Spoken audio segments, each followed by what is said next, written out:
A new report from the solar industry says an aggressive climate change strategy is just what the country needs for economic recovery. Clean Skies' Dee Bombani is here to tell us more. Dee.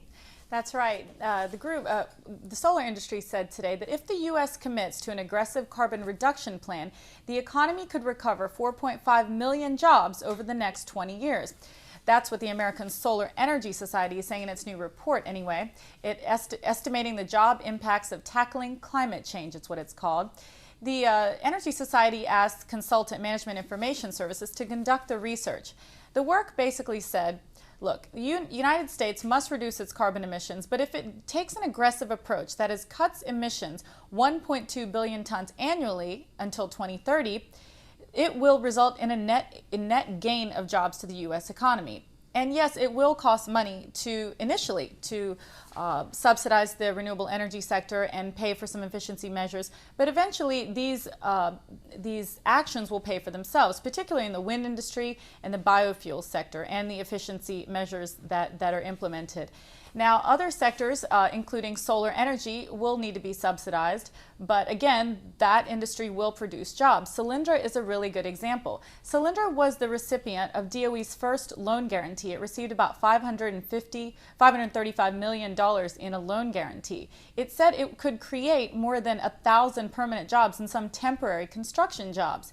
Now, during a news conference when the report was released today, Dr. Robert Bezdek, who's the principal investigator for Management Information Services, which is a consultancy, told me that the jobs will appear across the country in a variety of sectors.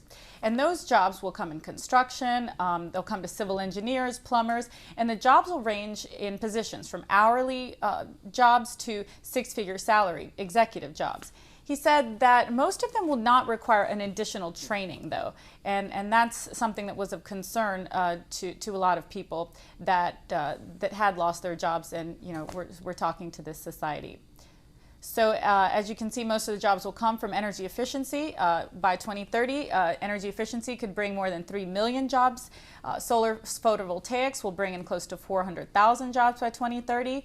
Biofuels and biomass power, concentrated solar power, geothermal, and lastly wind power could bring a lot of jobs to the United States. During that news conference also, Chuck Kutcher, he's a scientist from the Energy Department's National Renewable Energy Lab, said it's amazing how many of those jobs will come from efficiency measures. If you look at these various areas, the areas that we looked at were energy efficiency, wind, photovoltaics, concentrating solar power, biomass power, cellulosic ethanol for biofuels, and also geothermal power. And when you look at all those together, basically 57% of the carbon emissions reductions were due to energy efficiency and 43% were due to renewables. Between now and 2030, essentially, efficiency allows us to levelize out, to keep our emissions constant in spite of the fact that the economy is growing. And then to make the large cuts that are needed, we have all these various renewable technologies.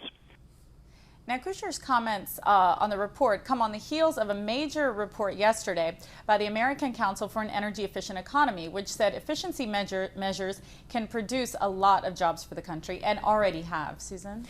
Dee, tell us about what the officials there said about the cost of how much all of these jobs will cost. Right. Well, the solar industry said that it would cost about $4 billion initially, but that means $4 billion to produce about 4 billion jobs. That's $1 a job if that's worth your tax-paying dollars.